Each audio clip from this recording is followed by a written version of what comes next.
Hey there. So one of the most common questions we get is how can I match? Is it only about scores or is it about year of graduation? Is it about electives? Is it about CV? Is it about contacts or what else?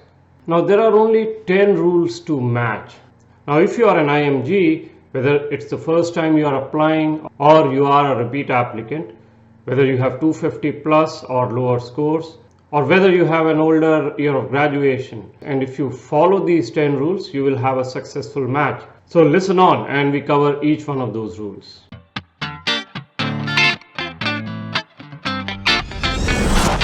So the first obvious one is the exam scores, the USMLE step scores, including step 3. Now no, they are very important, absolutely, and we have done other videos where you can see the NRMP data analysis on how scores impact the IMG match. However, you should also remember that it is what it is. You cannot change your scores.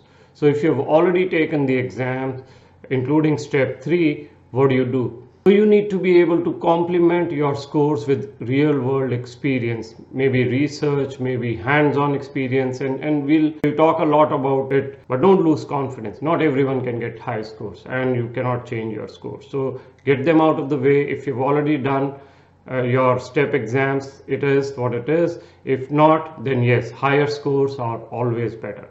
Then the second rule is about your year of graduation. Yes, if you are a recent graduate, you have higher chances of match as opposed to an older year of graduation. But if you've already graduated, you should know that you are working against a ticking clock. So what can you do if you have gaps and if you want to cover up those gaps? Do something very substantial. It could be a US Masters, like an MPH. Probably many of you may be thinking about home country residency. So that's also important. When it comes to observerships, beyond a point, they don't really matter. So whether you have done 6 months or 7 months or 9 months, it is not that productive because it's the same kind of experience you're getting. One of the other important things you can do is actually work in a paid position. Many of you who may have visa or otherwise could work as a scribe in the US. What that does is it shows to the program director, it shows to the people who review your CV, having worked in a paid position, some employer has already trusted you. That is very important. So do something productive rather than just the observerships. Then the next rule is around location. If you are living in the US, you should know that the chances of match for you are highest in the state or around the city where you live. This is always an advantage because it shows to the program that you are committed to the area, and it proves to be an advantage over applicants coming from other states or slightly distant states. Now this is a double-edged sword, of course. Remember that as you apply to the other states, they will have the same questions about you and the applicants from that state may have an advantage over you. Also remember that some states are more IMG friendly than the others, and we have another video that you can look at on the most IMG friendly states. Now if you live in one of those states which are not IMG friendly, like state of Washington, then in that case you need to diversify. You need to get experiences outside that state, somewhere in Midwest or East Coast, so that you can showcase that on your CV, that you are flexible and that you can move. Then let's talk about the other rule, which is your CV.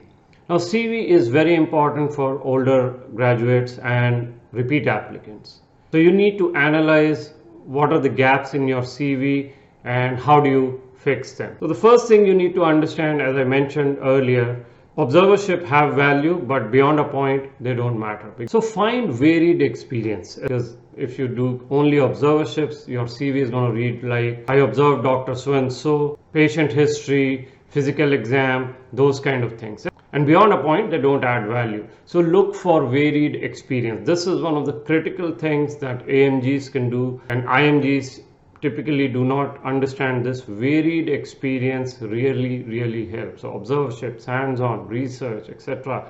all that make you a complete applicant. And let's talk about each one of these in the CV section. CV and observerships. When are observerships the most important? Well, observerships tend to be very important in the program that has a residency program, and they take IMGs. So if you get an opportunity to observe there, go for it. Treat it like a mock interview. This is your chance to prove to them that you are ready to go. So those kind of observerships really matter. Now, what do you do for your CV if you're a repeat applicant and probably an older YOG? So in that case, you really need to play the match very smartly. Narrow your choices of specialties to one or two. Do not get bits and pieces of experiences here and there.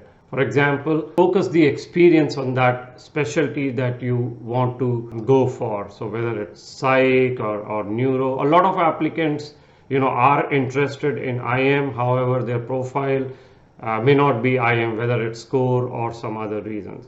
Now, if you look at their CV, a lot of their CV is just IM specific. What do you do in such cases?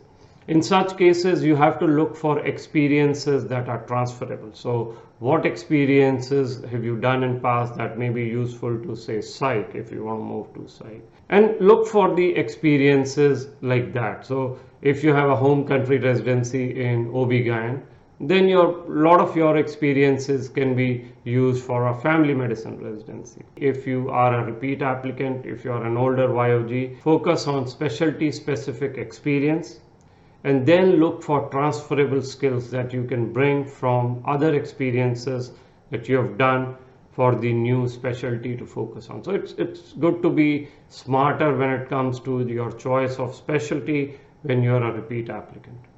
Now let's talk about research in your CV. Research is very important and it's helpful for applicants who have already completed other aspects of their CV. So what research does, it is obviously very tangible. It proves to the program director that you are focused on outcomes. So for example, in publication, and it can get you a great LOR. Anything with more than 6 months of research experience generally tends to be very good specific LOR, and the mentor can call for you. So research is absolutely very important for your CV, A, if you can get it, and B, if you have covered other parts of your CV. The important thing to talk about in research is how can you get clinical experience as part of research. So, research is very different than the clinical experience you may get. So look for opportunities, talk to your mentor, maybe you can shadow him or her. Maybe he or she can connect you with other physicians in the same facility that you can shadow and get some clinical experience as part of your research as well. So this is important. And when it comes to research, make sure that you have reasonable expectations. Do not expect to produce outcomes or publications in 1 month of research. That's not going to happen in most cases. Secondly, do not expect a great LOR in just a couple of months of research experience. If you get it, good, but typically it does not happen. It'll be good to have a conversation with your research mentors on your expectation. A lot of times what we have seen is IMGs get into research and in 6 months they are just gathering data. There is no tangible output. Then the other rule for match is your visa status. Now there is a myth which says that if you don't need visa, so if you're a green card holder or a citizen as an IMG, you will match very easily. NRMP data does not support that, although it does open up more programs for you to apply if you don't need a visa. However, the match rate for visa seeking IMGs and non-visa seeking IMGs is almost similar. So it doesn't mean that if you don't need visa or if you need visa, your chances are much higher or much less. For most applicants, visa status is what it is. So if your visa status is not going to change, work with what you have.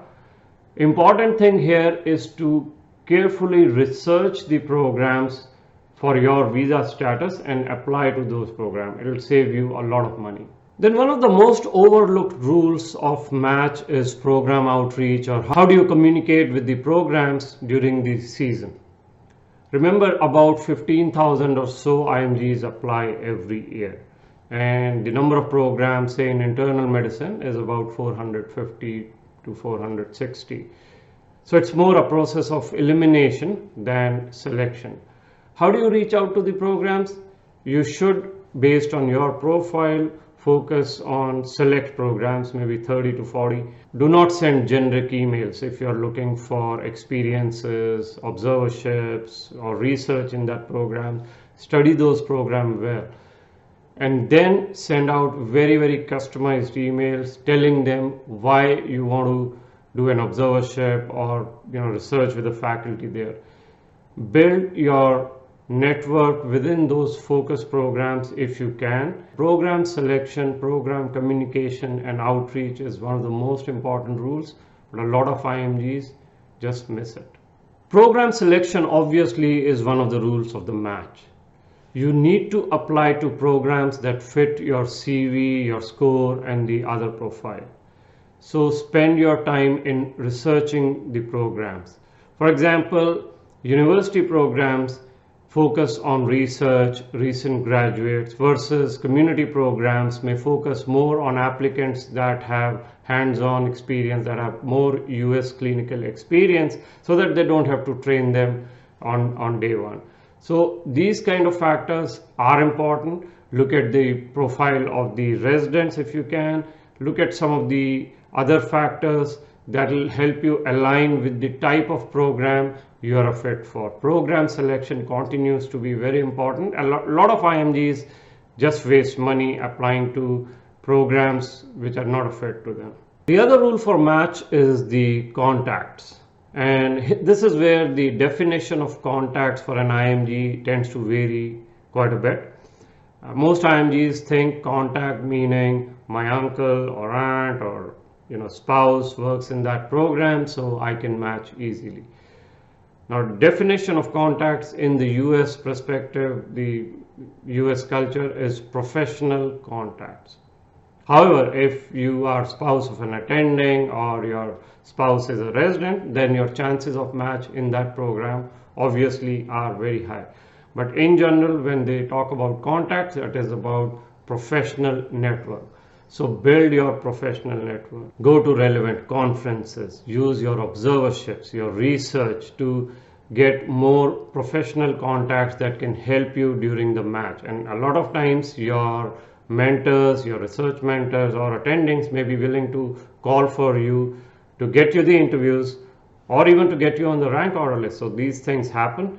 But understand the definition of contacts is very different. It is mostly the professional contacts. One of the most important rules for match, for a successful match, is your letters of recommendation. Again, something overlooked by a lot of IMGs. Letters of recommendations need to be very specific and customized to you. And we've analyzed over 700 to 800 IMG LORs. Most of them tend to be very generic. So do not write your own LOR. That is the first piece I wanted to tell you. Because if you write your own LORs, it is very obvious to the program director that this LOR has been written by an applicant and not really an attending with several years of experience. This is a style question and it's very easy to pick. The other thing you need to realize is home country LORs don't really matter unless you're a recent graduate. And we do have videos on the LOR, so watch that. Try to get 3 US LORs since, as I said, home country LORs in most cases do not matter. So US LORs do matter. And try to get it from hospitals. Clinic LORs on clinic letterhead, again, have less value as opposed to the hospital LORs. Finally, always get waived LOR. You cannot have an LOR which is not waived. This is just very basic stuff, but a lot of IMGs still miss it. Last but not the least, the most important criteria, the most important rule for match is your interview performance. This is where the rubber meets the road. This is make or break. So you really need to prepare well for the interviews, because a lot of IMGs have come from countries where interview preparation has not been a norm. So the medical school or the culture, the professional culture does not really encourage interviews. So you really have to get into the US professional culture on how they interview, how they have conversations. So it becomes important. What you need to do is you need to understand the program director's perspective. Put yourself in the PD shoes and think why he or she would want to interview you, what skills do you bring to the table. So it's not a very easy thing to do. It will take time. Interview is not something that you can prepare for in a week or 2 weeks. Spend time, 3 to 4 months, and you can do it. You should do it as part of the overall preparation for this journey. So every day when you're going out for observerships, externships, research, think about interview, think about conversations. And of course, we do quite a bit of help to the IMGs in interview preparation. So look up our courses. So hopefully these rules for match were useful to you. Do look us up and let us know if you have any questions as you prepare to go into the match. Thank you and best of luck.